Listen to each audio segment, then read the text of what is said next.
Voy a comenzar la grabación.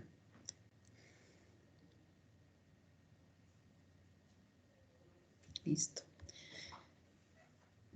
Bueno, antes de que termine corriendo, algunos avisos para que queden aquí. La semana pasada, en la sesión de laboratorio, no terminamos paludismo. Ahorita va a ser lo primero que vamos a revisar. Después, voy a hacer una serie de preguntas sobre las tres, digamos, bloques que hicimos, que fue proceso de materia fecal, luego protozoarios intestinales y ahora protozoarios sanguíneos. También, si ustedes tienen alguna duda, pues aquí la vamos a revisar, porque el examen, que ya no puede cambiar de fecha, es el siguiente lunes, ¿sí? Entonces, para que lo tengan en cuenta. Y también referente al laboratorio, no sé si a ustedes les avisaron, a mí me acaban de avisar hace una hora más o menos, un poquito más de una hora, que ya se autorizó que ustedes asistan presencialmente al laboratorio. Entonces, bueno, no sé, a mí me da gusto, no sé a ustedes, ¿verdad? Pero a mí sí. Entonces, pues es importante que nos pongamos de acuerdo. En este momento, pues les digo, me acaban de avisar una hora. En mi cabeza armé una manera de cómo nos vamos a organizar para poder hacer las prácticas, que todos estemos, digamos, en la medida de lo posible, todos vean lo mismo en el laboratorio. Pero para ello sí requeriría que ustedes me digan, no sé, a través de su representante de grupo, Carmona, si ustedes ya están viniendo a la universidad, cómo o sea, cuándo les toca. Yo pensaba que vinieran, me dicen que pueden venir de tres, bueno, no, alrededor de 24, 25 o 26 personas por sesión, porque sería en el edificio 20, que tiene 2 laboratorios y en cada lado caben 12 personas. Yo a Iri pues andaría de un lado a otro, pero pues había considerado que vinieran 5 equipos una primera vez, los 4 equipos restantes una segunda vez, y de manera que hagamos pocas, o sea, igual no las prácticas que están en el manual. Yo ya había mandado una propuesta que, bueno, cambió un poco porque no empezamos presencialmente, pero puedo hacer ajustes para que hiciéramos no la práctica como viene en el manual, sino que ustedes manipularan, pues, parásitos en la medida de lo posible en vivo. A lo mejor ya ahorita es medio semestre, hay algunos parásitos que a lo mejor ya no se van a poder visualizar directamente en vivo, pero algunos otros sí. Todavía es factible de que ustedes puedan traer algunas muestras para hacer búsqueda. O sea, la cuestión es de que repasemos lo que ya se vio, que ustedes lo puedan ver algo en vivo y que veamos lo que nos resta, que son helmintos o gusanos y hongos, que los puedan ustedes ver, espero, algunos vivos, pues moviéndose, otros será fijados, pero mi idea es de que ustedes puedan procesar alguna muestra para la búsqueda de parásitos, y en este caso, como va a haber tiempo, que puedan tomar la muestra a un paciente para buscarle parásitos y también hongos, y los puedan pues procesar la muestra con seguridad y les dé oportunidad en hacerlo. Entonces, la ventaja que hay es que la próxima semana es el examen. Me acaban de decir que puede seguir siendo en línea, entonces puedo ponerme bien de acuerdo con José Luis, que es el profesor que nos apoyaría en el trabajo técnico en el laboratorio, para preparar este material y ponerme de acuerdo con ustedes, igual la siguiente semana, el examen no dura tanto tiempo. En la segunda hora, una vez que hagamos la revisión del examen, ponernos de acuerdo bien cómo, o sea, quiénes van a venir. Les digo, mi idea es que vengan 5 equipos en una primera semana, en la siguiente otros 4, los 4 equipos, son 9 equipos. Entonces, pues me voy a poner a trabajar en los ratos que pueda para rediseñar el material, para que todos lo tengan al mismo tiempo y ya una vez llegando al laboratorio ya sepan qué van a hacer y optimizar las 2 horas que van a estar ahí en el laboratorio. No perder tiempo tanto en que vamos a explicar o algo así, sino directo a trabajar, o lo más directo que se pueda a trabajar, a meter manos a la obra para que aprendan, bueno, a lo mejor ya saben manejar el microscopio, pero cómo procesar una muestra, cómo, igual voy a ver, para darles indicaciones de cómo podrían traer una muestra, en cierto momento para ir adelantando una muestra de un paciente que pudiera tener una tiña, que es algo muy sencillo, para que puedan ustedes practicar desde tomarle la muestra al paciente y luego revisarla acá, pero buscando realmente que tenga algo el paciente. Si no, yo tengo muestras positivas de pacientes, entonces hay la opción.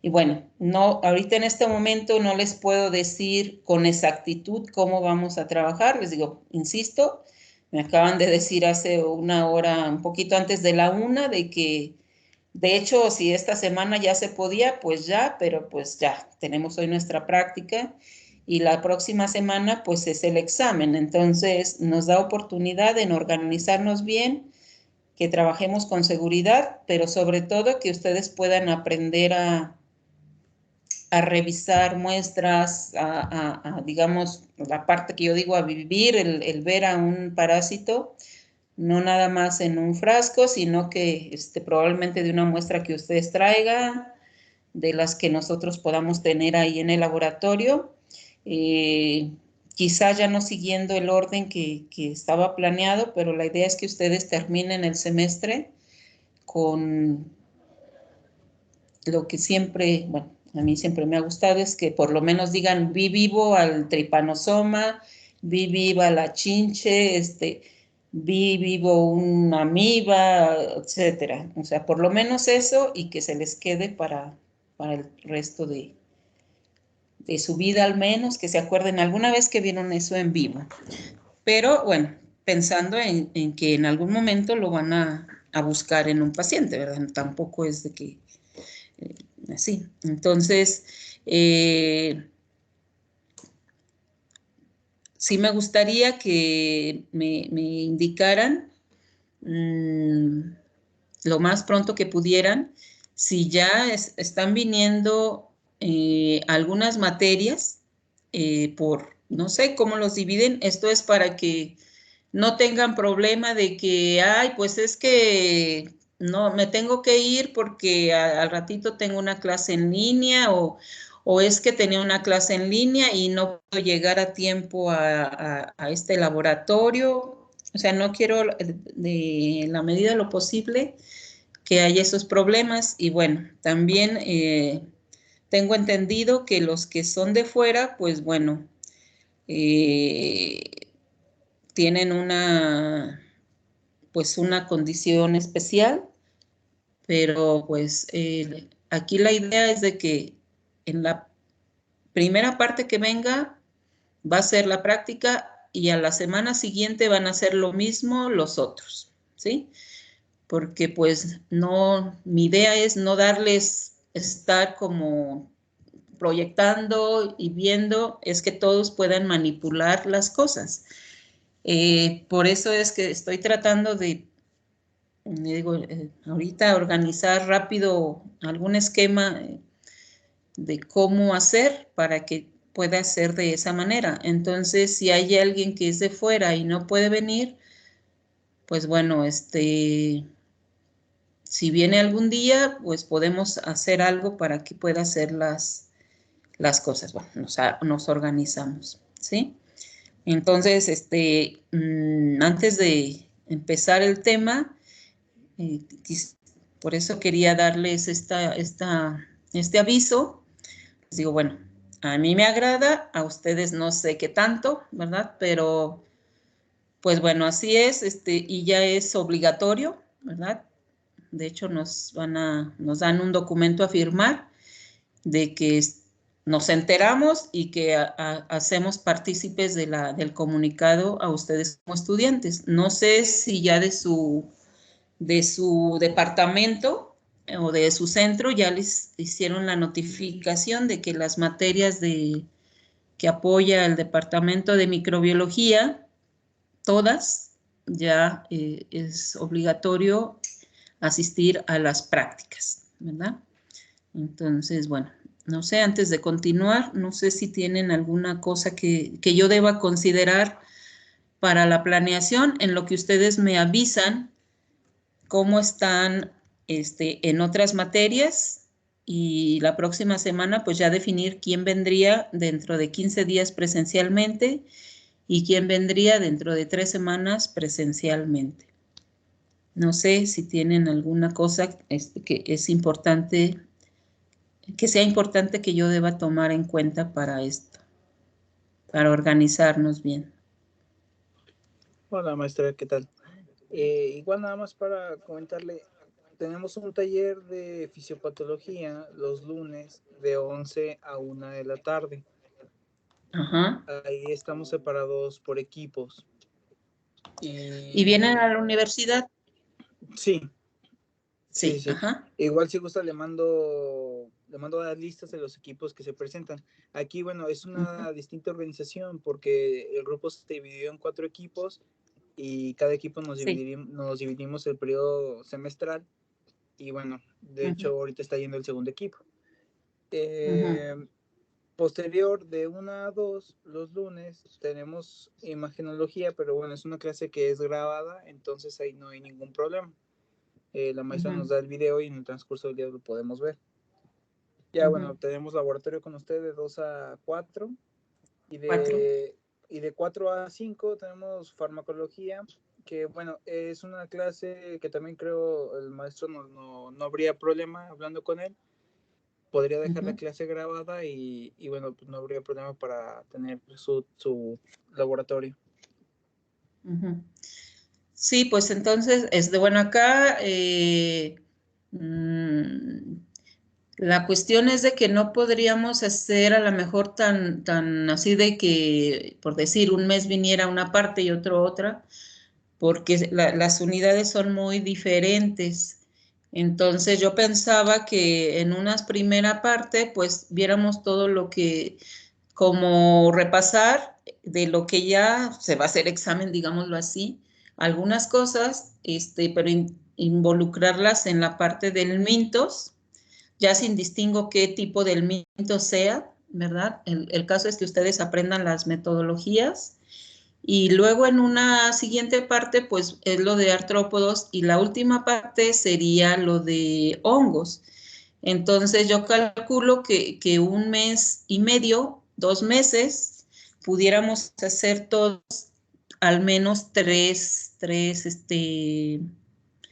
prácticas, ¿verdad? No enfocadas a que miren, vean, no sé, lo que me interese sí. Pero bueno, todavía tenemos oportunidad.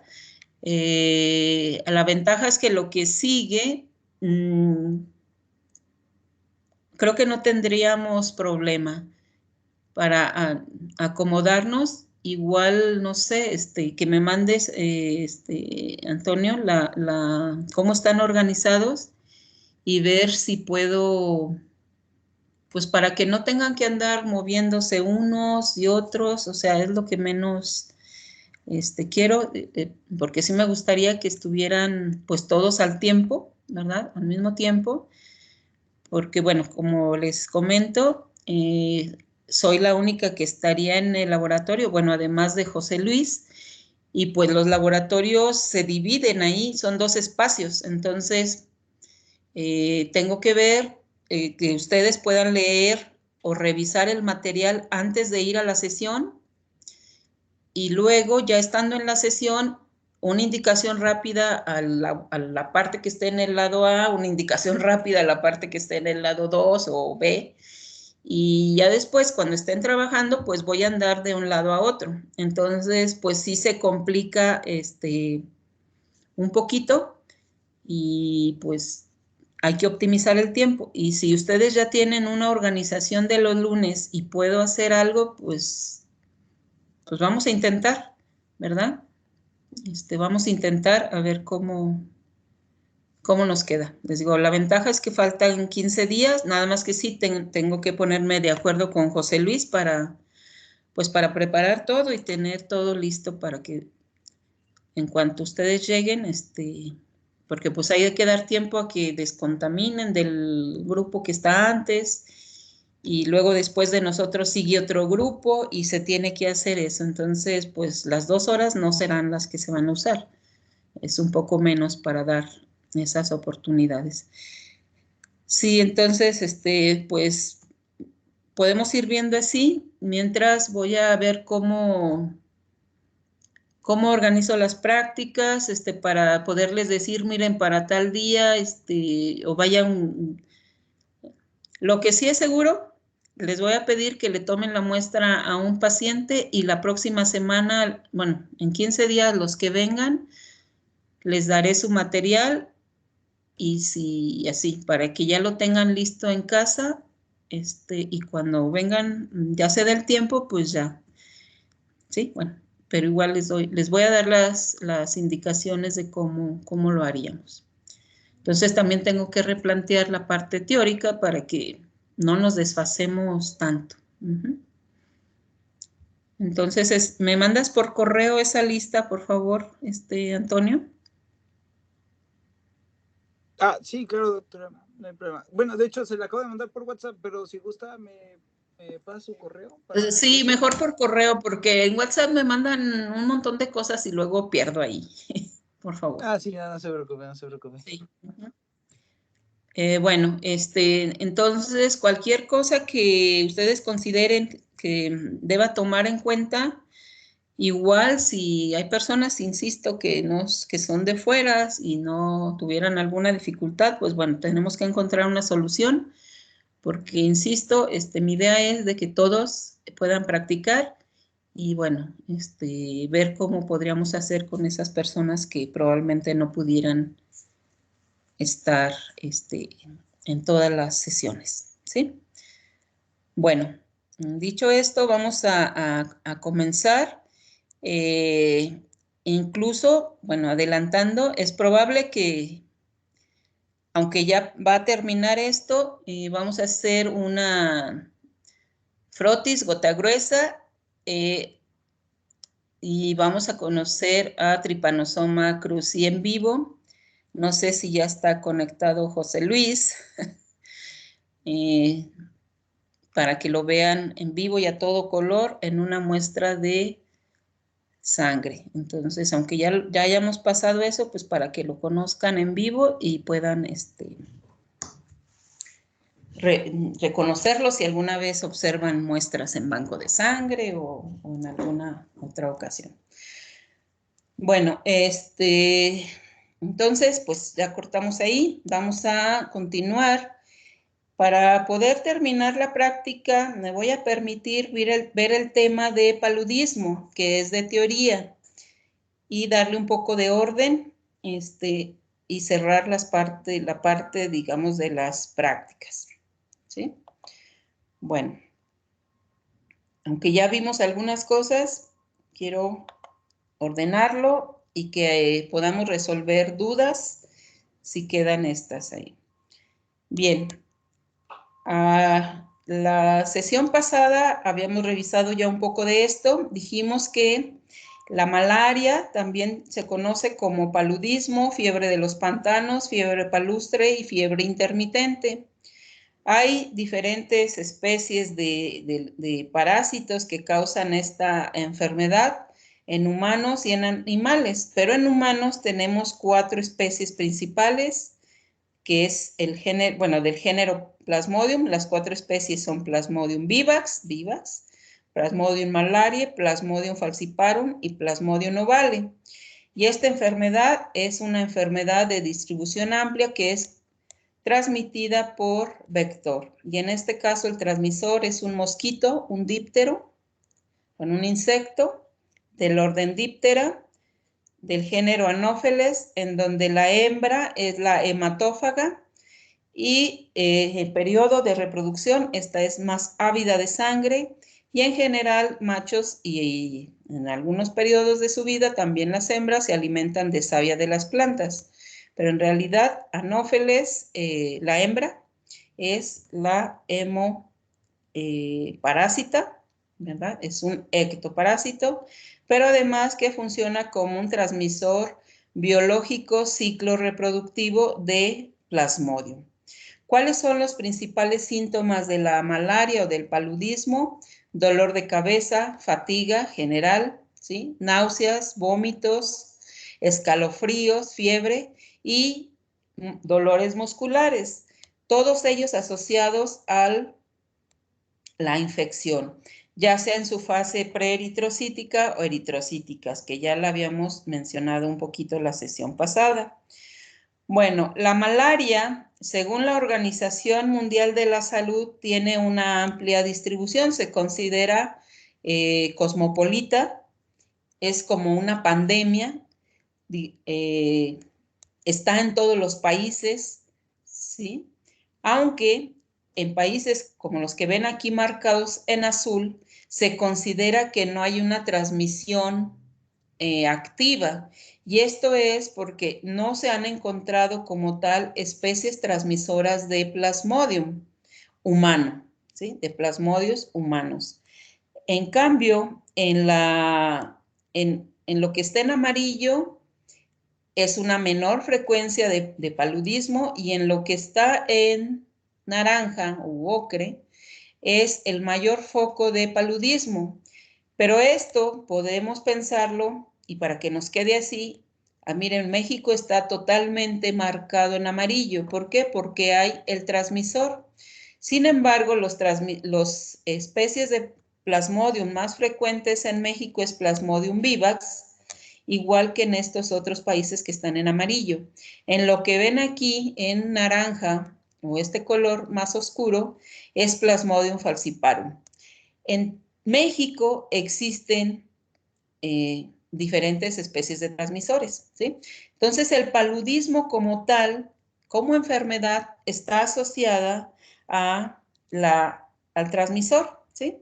En el 2019, la Organización Mundial de la Salud decía que había 229 millones de personas afectadas en todo el mundo, y como causa de muerte de 409,000 personas al año, en ese año. O sea, datos registrados, no son aproximaciones, son datos registrados.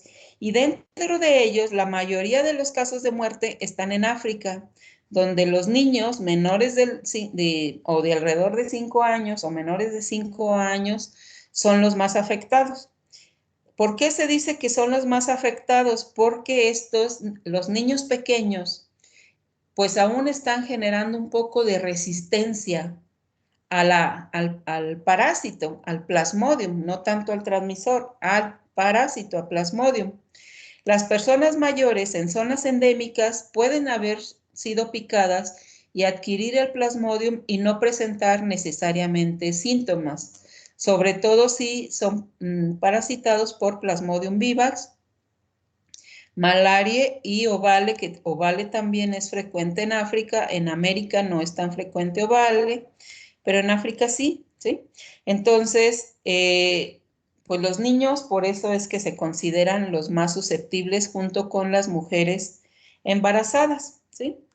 Y África, como ya les comenté, se considera el de mayor incidencia de esta enfermedad, pero porque se asocia a un Plasmodium en particular, que es Plasmodium falciparum.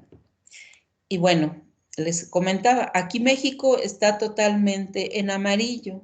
En Aguascalientes no se han reportado casos, pero en Aguascalientes existe el transmisor. Entonces, los transmisores pues son importantes. Y comparando la casuística del paludismo de países endémicos, pues vean, pues es muy poquito los casos, menos de 50 en el año 2019. Pero aún así hay casos y la mayoría de ellos son por Plasmodium vivax, ¿sí? Entonces, la distribución de esta parasitosis se va a asociar a la distribución del transmisor, que en este caso son hembras del mosquito del género Anopheles, ¿sí? Se han establecido a lo largo de la historia, desde que fue descubierto el paludismo, se han establecido métodos de control que quieren que funcionen como prevención. Entre ellos, el más importante ha sido la fumigación, además con otros que vamos a ver enseguida. Y por ello es que la fumigación, desde que existe el DDT, que ya está prohibido en muchos países del mundo y aquí se sigue utilizando, pues se ha visto que puede disminuir, en algunos países sí ha disminuido el paludismo asociado al control del transmisor. Sin embargo, pues como es un producto químico y el mosquito se reproduce rápidamente, como adulto dura viable o vivo 21 días y en ese lapso de tiempo se reproduce y produce cada uno de las hembras, puede producir pues cientos de huevecillos. Imagínense una gran población de mosquitos generando huevecillos en cuerpos de agua, pues muchos de ellos van a poder generar resistencia.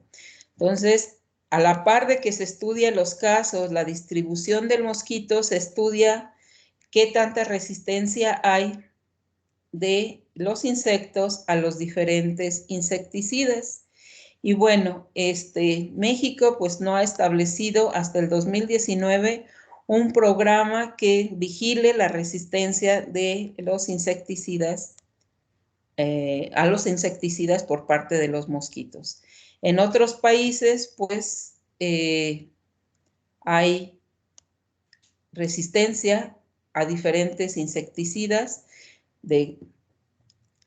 Hay como 10 que están en prueba y por lo menos hay países en donde hay la resistencia hasta 4 insecticidas, ¿sí? Entonces, algo que ha venido utilizándose durante el tiempo o la evolución de la humanidad a la par de la enfermedad, pues es usar insecticidas. Y como control del mosquito, sin embargo, pues esto ha generado resistencia. Entonces, lo que se busca es otras medidas de control que veremos más adelante. Aquí quiero resaltar la importancia del transmisor en la distribución de la enfermedad. Donde hay el transmisor, es probable que haya la enfermedad. En Aguascalientes hay especies transmisoras de anófeles, perdón, de Plasmodium. Hay especies de anófeles que son transmisoras de Plasmodium. Sin embargo, no se ha detectado casos autóctonos o que se hayan adquirido aquí en Aguascalientes. Pero ¿cuál es el riesgo latente? El riesgo es que si llega personas infectadas y está el transmisor, estas pueden ser picadas por ese mosquito sano que va a adquirir el parásito y ese mosquito se va a parasitar y cuando vaya a picar a otra persona le va a transmitir la enfermedad. O bien, por alguna situación llegan mosquitos enfermos a la ciudad o al estado, ¿verdad? O a los lugares en donde no hay paludismo y se puede establecer esa enfermedad también ahí. Y bueno, aquí quiero introducir un término que seguramente ustedes ya saben y que de hecho lo han utilizado, lo usaron en el wiki. México se considera una zona endémica de paludismo, ¿sí? ¿Por qué? Porque aunque tiene zonas o estados que tienen una mayor frecuencia de la enfermedad, es desde el norte del país hasta el sur de la República Mexicana hay casos de paludismo. Entonces, es una zona endémica que participa en la pandemia del paludismo cada año. ¿sí? Entonces, estas gráficas que les muestro aquí son del 2019. Bueno, esto ya lo habíamos visto. Dijimos que esta es una enfermedad transmitida por vector, en este caso el díptero, el mosquito hembra del género Anopheles.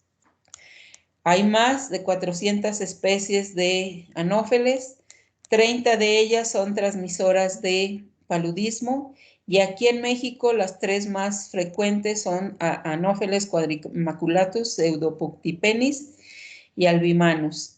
Esas son las 3 especies principales, no las únicas, ¿verdad?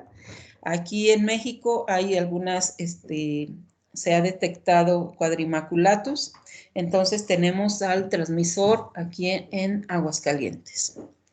Se han revisado, no se han encontrado positivos. Hay programas vigentes al día de hoy de vigilancia epidemiológica de paludismo en Aguascalientes. Por la contingencia de COVID-19, el monto asignado pues disminuyó y han sido más que nada en campañas de prevención con el monitoreo de mosquitos y la aplicación de insecticida, no nada más para anófeles, sino también para Aedes, transmisor del dengue, ¿verdad? Y pues algunos otros insectos que pueden transmitir también enfermedades tanto virales, que es lo más común, y parasitarias. Pero bueno, si lo hay, quizás no se escucha mucho en las noticias, pero si ustedes buscan en el diario oficial de la Federación, ahí viene un monto asignado a esto. Bueno, ese es el transmisor, ¿sí? El transmisor Anopheles es el hospedero definitivo de este parásito y nosotros, los humanos, funcionamos como el hospedero intermediario y en algún momento de nuestra vida, si es que adquirimos el parásito, podemos funcionar como reservorios y también solamente de algunas especies de Plasmodium, particularmente Plasmodium vivax, ¿sí? Del género Plasmodium hay aproximadamente 156 especies. Ya les dije yo, Plasmodium falciparum, vivax, oval y malaria son las más frecuentes en el humano. Sin embargo, también ya les había comentado que al parecer esta nueva especie, Knowlesi, puede afectar al humano, ¿sí? Está en estudio, esta se descubrió en primates diferentes al humano, ¿verdad? Y pues se está evaluando si también puede pasar de manera natural una vez que un mosquito pica a uno de estos primates y enfermos, luego pudiera pasar al humano, o bien se asocia a cuadros de inmunosupresión. La información apenas se está generando, pero bueno, ya se las dejo ahí, que esto es porque se descubrieron igual nuevas especies de primates, ahora con la deforestación, incendios que hay y cosas así, de que pues estamos invadiendo zonas que no eran antes conocidas. Y pues así como hay especies de seres microscópicos nuevas, hay especies de animales y plantas macroscópicos, digamos así, que se están descubriendo. Entre ellos, pues bueno, está, todavía yo hace algunos años di el tema de que pareciera ser que los plasmodios humanos pueden pasar naturalmente a gorilas y pues ahora resulta que también los gorilas pues probablemente tienen una nueva especie de plasmodium. Quizás en unos años, en vez de 4, sean estos 5 o sean más, ¿sí? Bueno, ¿qué es importante que tengamos en cuenta de este parásito?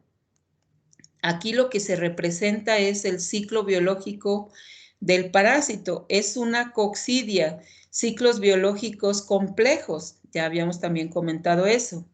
Este es un parásito que se reproduce asexualmente.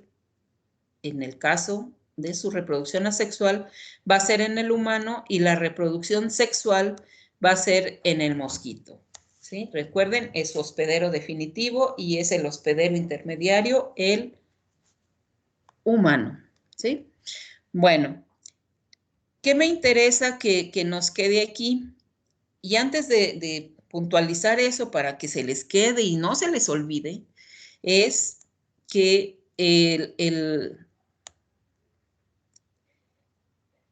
eso que les comentaba de que es un ciclo biológico complejo. Cada fase de reproducción que lleva a cabo el parásito, el plasmodium, tiene un nombre. Cada estadio que ocurre en el ciclo, ya sea sexual o asexual, recibe un nombre, ¿sí? Para fines de ustedes y de este curso y hacerlo ágil y que puedan ustedes recordar, y si hacemos esto o lo vemos en el laboratorio, pues lo recuerden, ¿sí?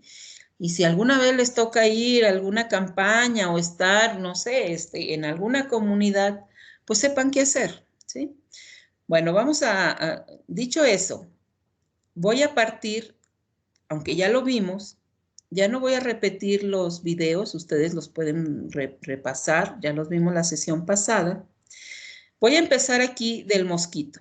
El mosquito infecta, chupa sangre, y ya habíamos visto, o se había comentado, que al momento de que va a succionar la sangre, para poder hacer una mejor punción y alimentarse, y se alimenta a saciedad, el mosquito va regurgitando, o no regurgitando, va depositando saliva. En la saliva tiene anticoagulantes.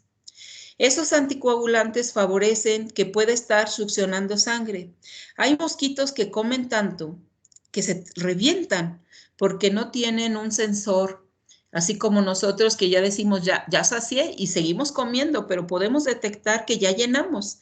Los mosquitos no todos lo tienen. Entonces, como tienen ese anticoagulante, pues sigue saliendo sangre. Y como liberan esa saliva, en esa saliva va a ir el estadio infectante para el humano, que se llama esporozoito, que viene de la reproducción sexual denominada esporogonia. Entonces, es el esporozoito.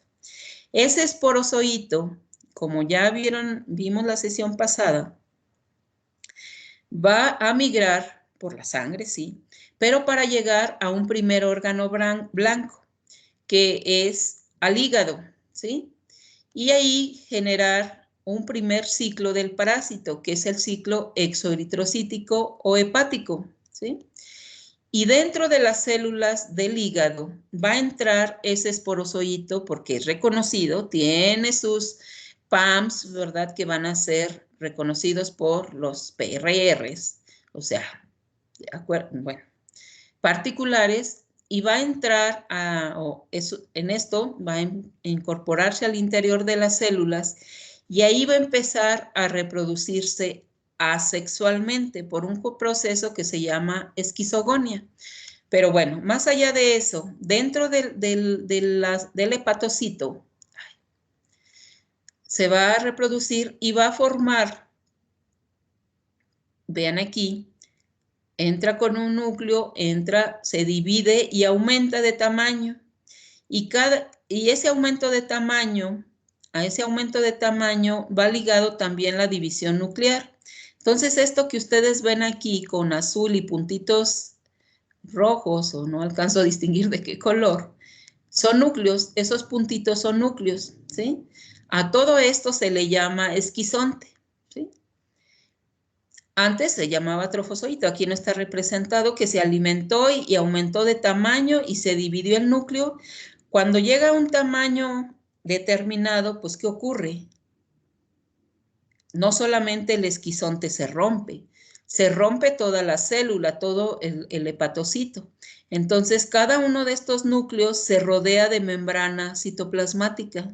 Cada uno de esos núcleos se convierte en un individuo, en una célula parasitaria. Entonces, por eso es que ven aquí, se está rompiendo el hepatocito y cada uno de estos núcleos se rodea de membrana y es liberado individualmente. A este se le llama merozoito. Ese va a entrar ya no una nueva célula hepática, sino que va por circulación general para llegar y parasitar los eritrocitos. Ahí dentro de él, ese merozoito va a entrar y se va a transformar nuevamente en un trofozoito. Aquí lo ven, bueno, acá se ve como una salchichita, y aquí está el núcleo, una vacuola y citoplasma. Este es un trofozoito que le dan el nombre de forma anular, porque pareciera que la vacuola es el espacio del, digamos, del anillo, ¿verdad? El espacio abierto, el núcleo que con esta tinción, la tinción de Giemsa o la tinción de Wright, se va a teñir de rojo, que pareciera la piedra, y el citoplasma, pues el aro del anillo. Por eso se llama así, trofozoito en su forma anular. Ahí empieza a diferenciarse, luego aumenta de tamaño. ¿Por qué? Porque se alimenta de lo que hay en el interior del eritrocito, aumenta y conforme va aumentando va dividiendo los núcleos. Nuevamente hay una esquizogonia. Entonces se forma nuevos esquizontes, que ocurre otra vez lo mismo, se rompe ese esquizonte y ese merozoito vuelve a entrar a un eritrocito. Entonces, el ciclo eritrocítico se puede mantener durante mucho tiempo, dependiendo del plasmodium que esté parasitando al paciente.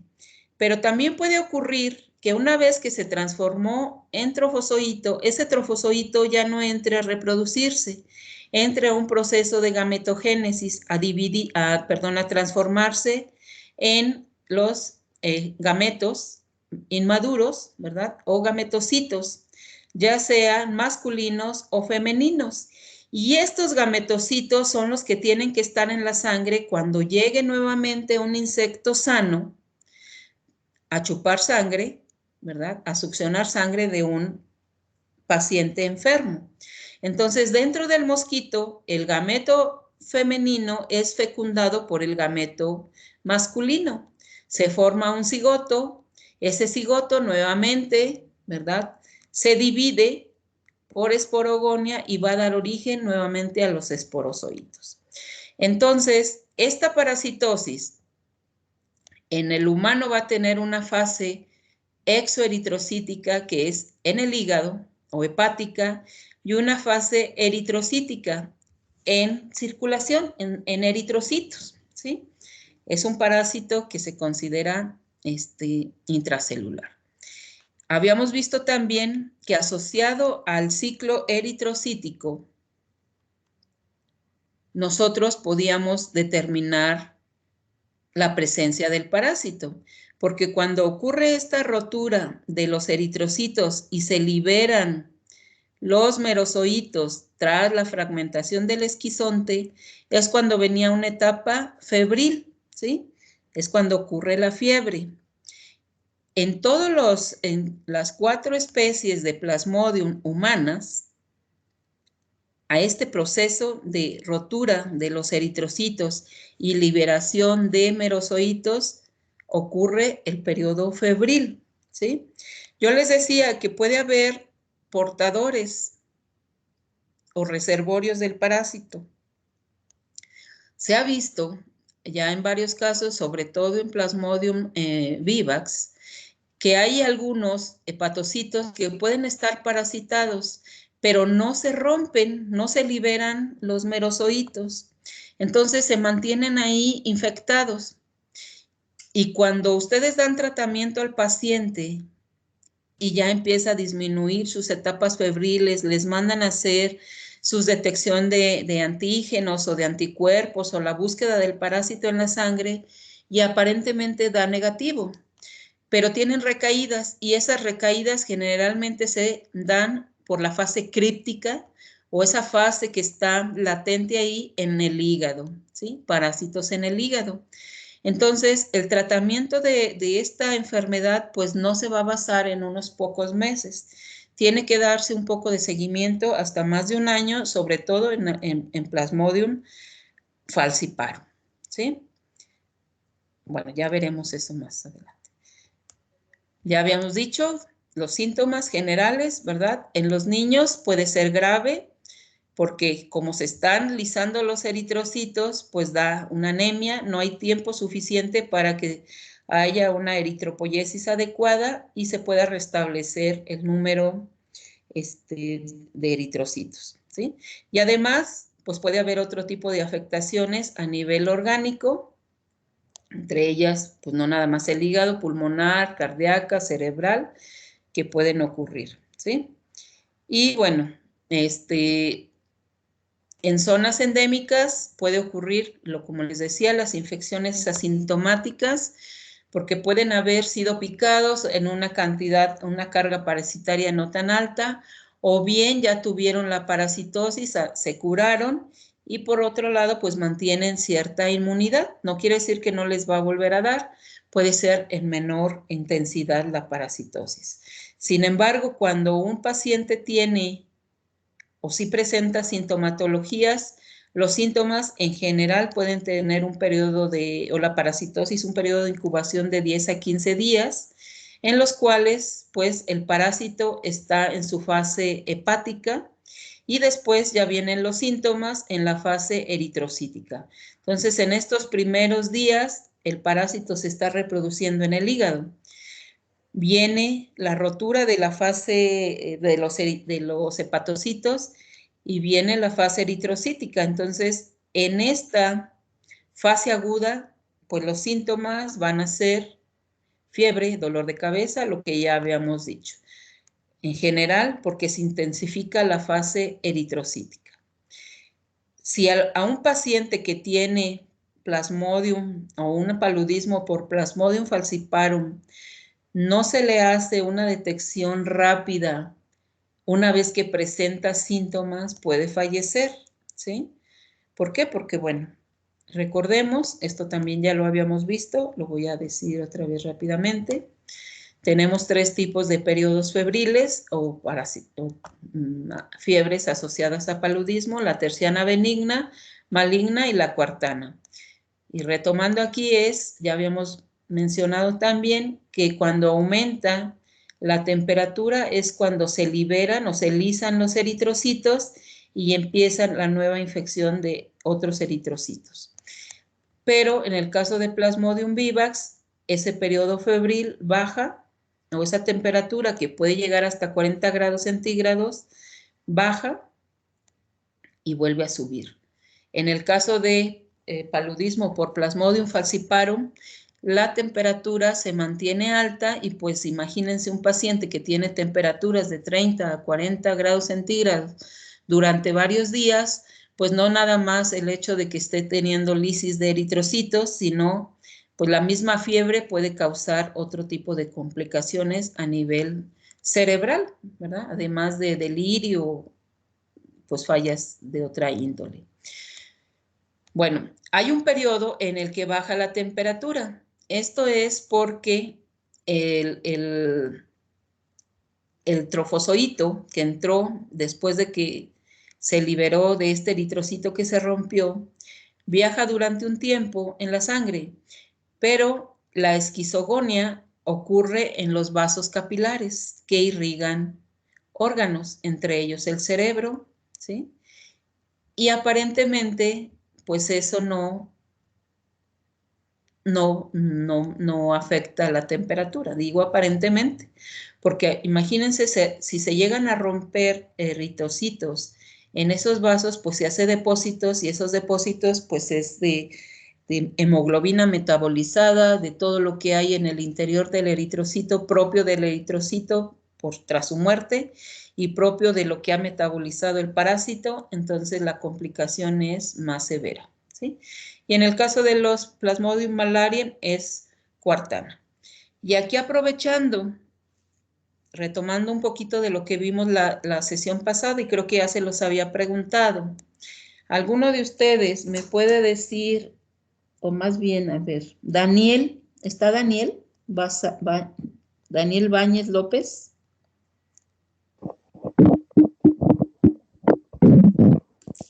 Sí, maestra. ¿Sí? A ver, Daniel, bueno, vamos a retomar aquí. Aquí ya está la fiebre. En este punto, pues sería la febrícula, ¿verdad? Va a incrementar la temperatura.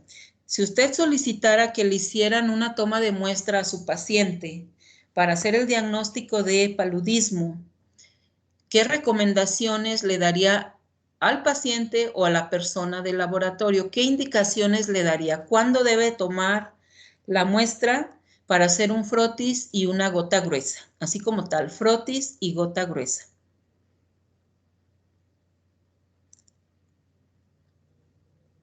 ¿Qué tendría que considerar de su paciente, de lo que estamos viendo ahorita, del ciclo biológico asociado a la fiebre?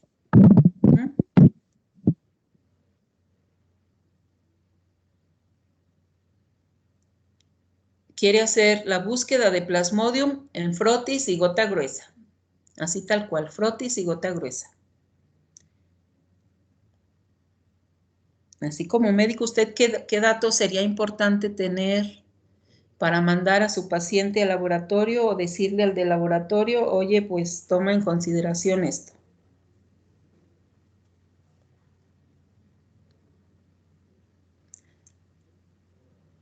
Ya usted sospecha que tiene paludismo.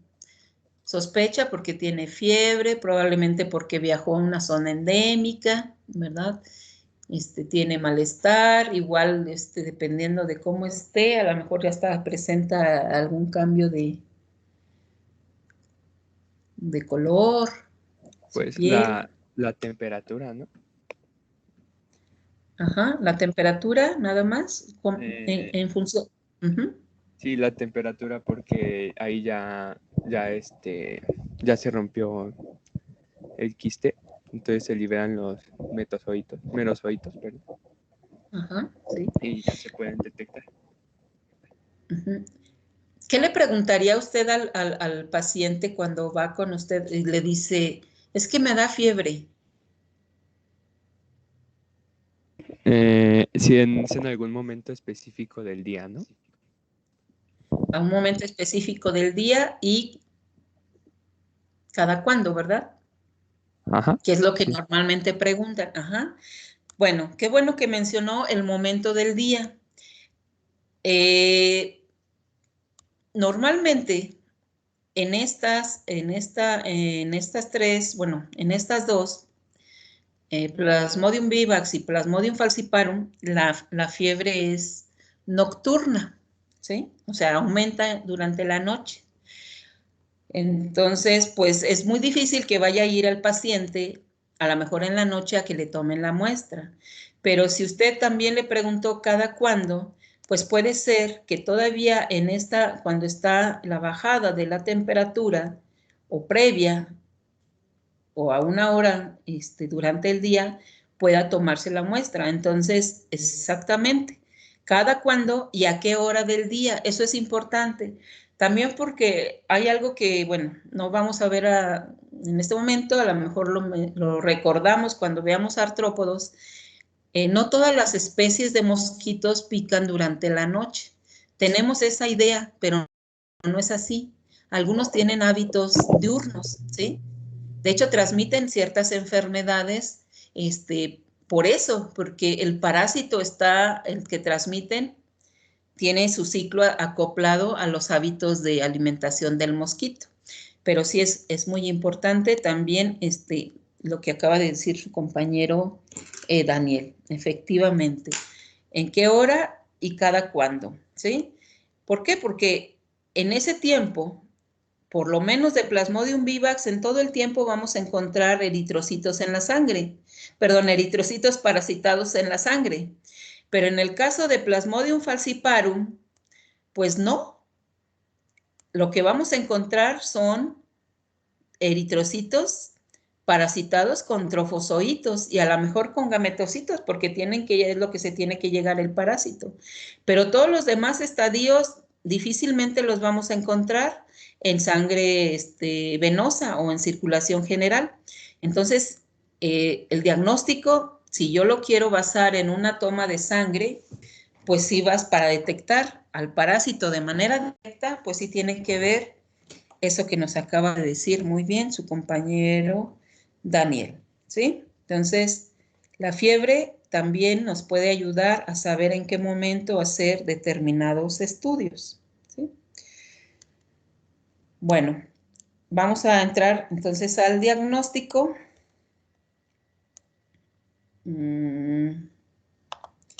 Aquí.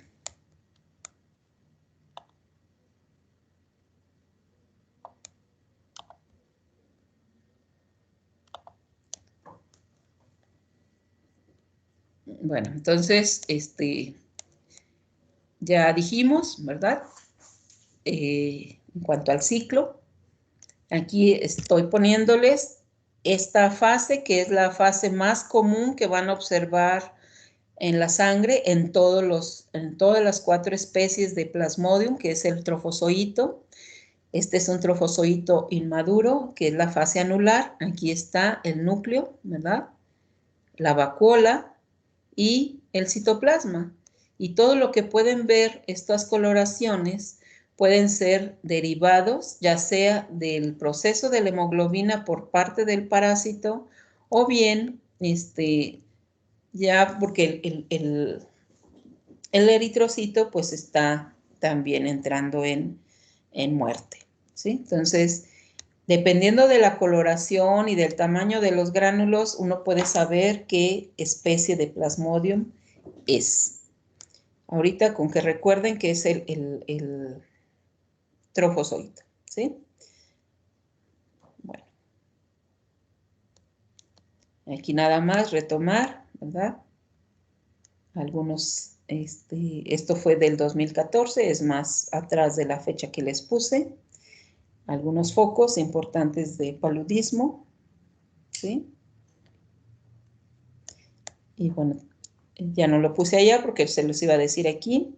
Anófeles, el paludismo es principalmente transmitido por anófeles, pero también puede ser adquirido por transfusiones sanguíneas, por jeringas contaminadas, y pocos casos se han reportado también por transmisión congénita, ¿sí? No he encontrado yo reportes de que si yo mato un mosquito antes de que me pique y tengo una herida pueda contaminarme. No he encontrado reportes de ese tipo, ¿sí? Bueno, eso ya lo vimos.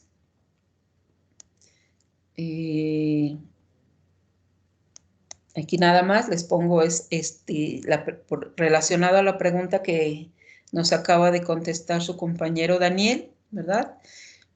Es importante, el ciclo eritrocítico va a ser, en el caso de Plasmodium vivax, de 8 días, Falciparum 12, Malaria 6 o Vale 9. Es decir, que en estos días va a estar el periodo de incubación, ¿sí? Por eso se dice que en promedio de 10 a 15 días. Este es un número promedio. Estos son números promedios que dura la fase hepática o exoeritrocítica. En ese tiempo igualmente se están rompiendo hepatocitos y dependiendo de la carga parasitaria que tengamos, pues va a ser la complicación o la sintomatología asociada a problemas hepáticos que pudiéramos tener. Pero como tal, una fiebre no se presenta,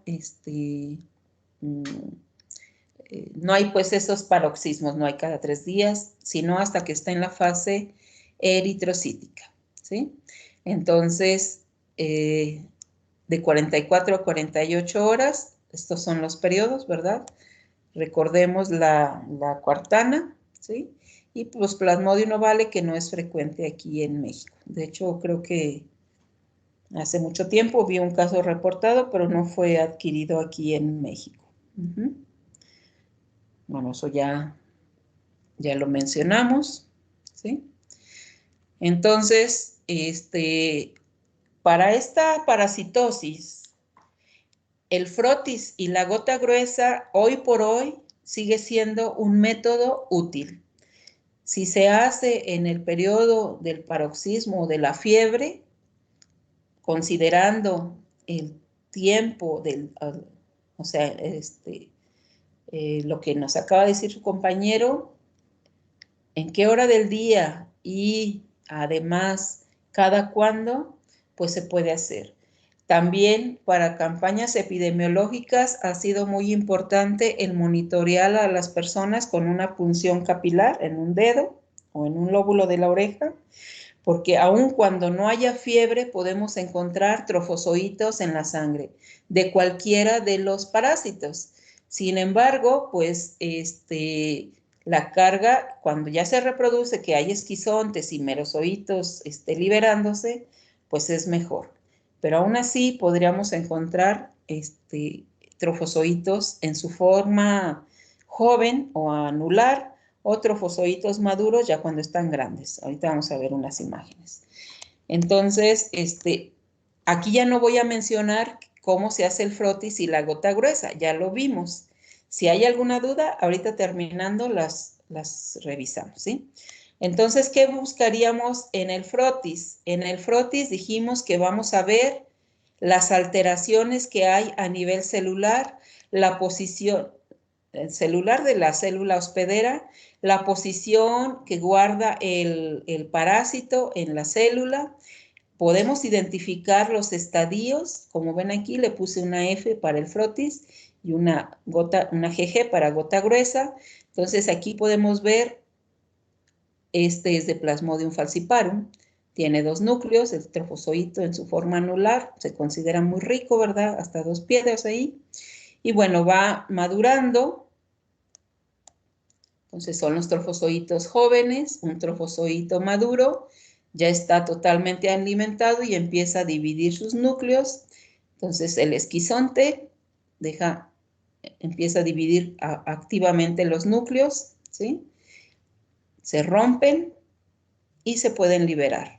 La otra es que se formen al interior de los eritrocitos y los gametocitos. Entonces nosotros podemos ver las alteraciones en forma, tamaño, color, la formación de los granos, si están dentro del citoplasma del eritrocito, dentro del parásito, en el frotis. En la gota gruesa, pues vamos a liberar al parásito del eritrocito. Ya no vamos a saber nada del eritrocito, solamente del parásito, ¿sí? Entonces, aquí tienen cómo se vería. Lógicamente es un diagrama, es un dibujito, ¿verdad? Pero esto sigue siendo un método de diagnóstico de rutina y utilizado para diagnóstico y además en campañas de epidemiología.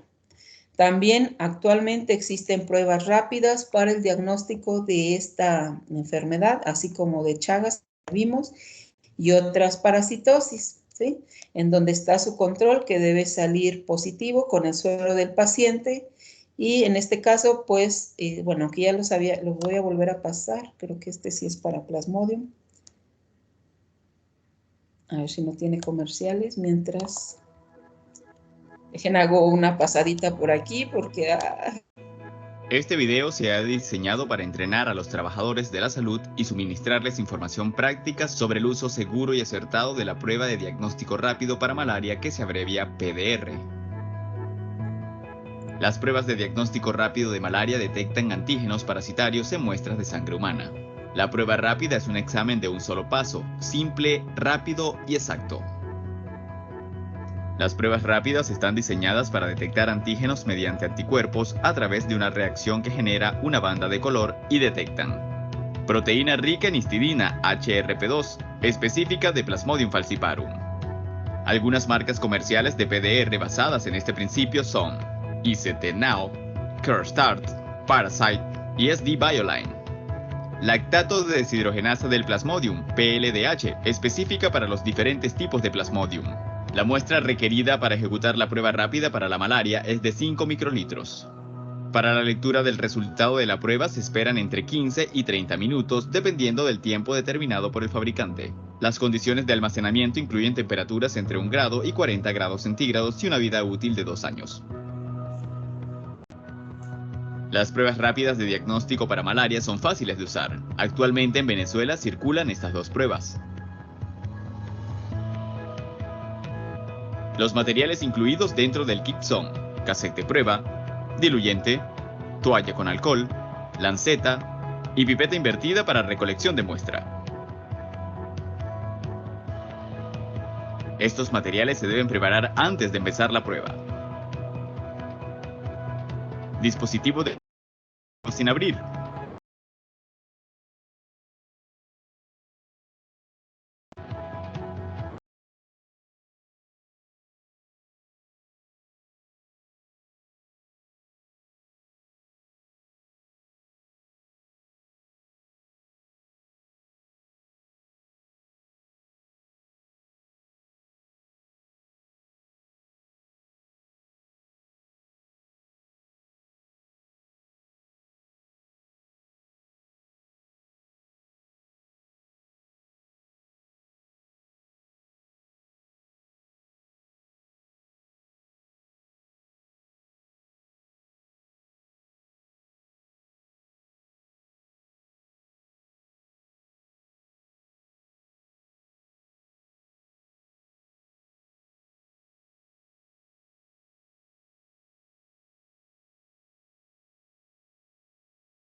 ¿Ya me escuchan?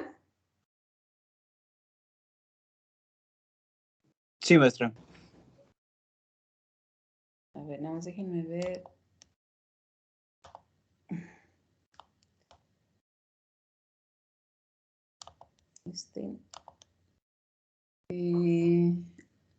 ¿Alguien inició la grabación otra vez?